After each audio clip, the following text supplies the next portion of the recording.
In this lesson we're going to look at something called a stem and leaf diagram. Now a stem and leaf diagram is basically a chart that allows you to order information from smallest to highest. So the first thing we'll look at here in this stem and leaf diagram is the stem.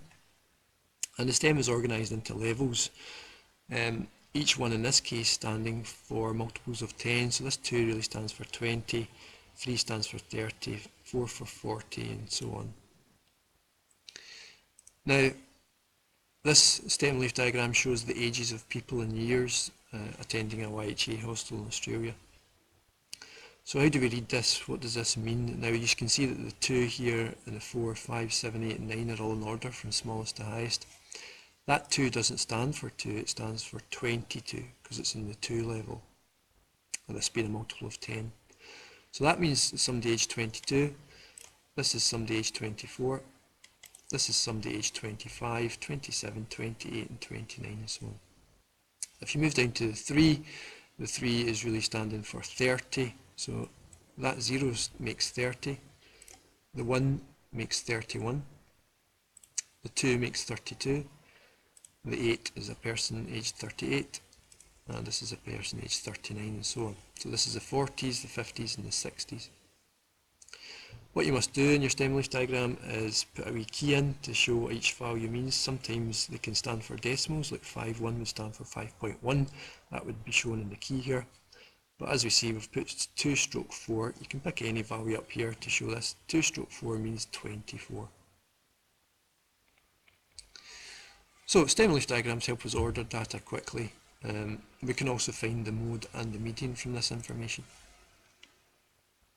The mode is the number that appears the most often, and the median is the middle value. Right, so let's have a look at this information here and construct a stem and leaf diagram from it. Now the first thing you want to do in your stem and leaf diagram is work out what your levels are.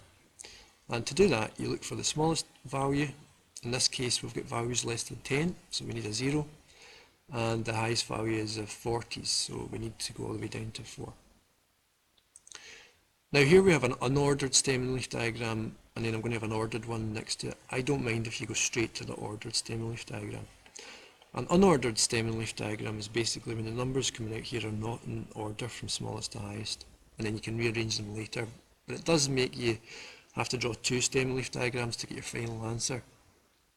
If you're quite comfortable, go for the ordered one straight away.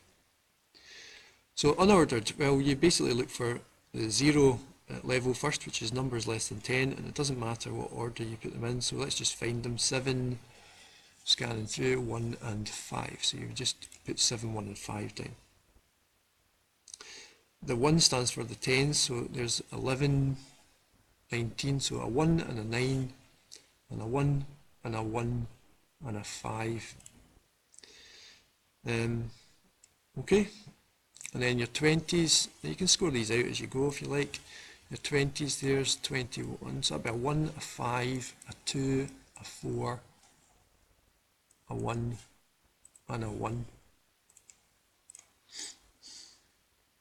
And so on. You go for your 30s, you've got a 4, and a 3, and your 40s you've got a 5, a 9, a 2 and a 9.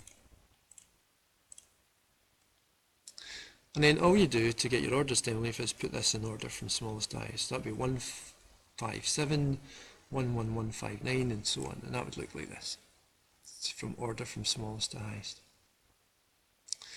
Now the thing we don't have here is a key, so you want to write that down.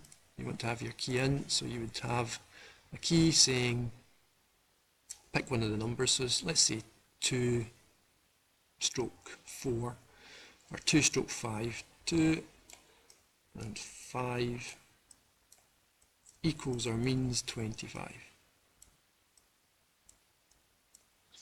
The other thing you can do is you can write down n, which is the number of data values. So 1, 2, 3, 4, 5, 6, 7, 8, 9, 10, 11, 12, 13, 14, 15, 16, 17, 18, 19, 20. There's 20 bits of information. That's sometimes put down. The key is really important though. Make sure you put that in all stem and leaf diagrams.